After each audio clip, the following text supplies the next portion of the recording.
I just turned this machine on, no active codes. I just cranked on the air, so it's gonna take a second for the air to come online. There's some tools obviously in it, and also the probe and stuff like that. I'll sit here and try to figure out how to jog it and all that stuff. I haven't done this in a long time. All right, this is the super speed, and just mainly moving things. Y-axis. Can you turn the spindle on with the door open? Yep. Oh yeah, you wanted to see a tool change. Yeah. Do it one more time.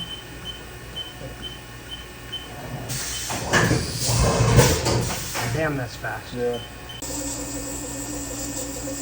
And the laser, the probe. Spin it the other way. I didn't get those well.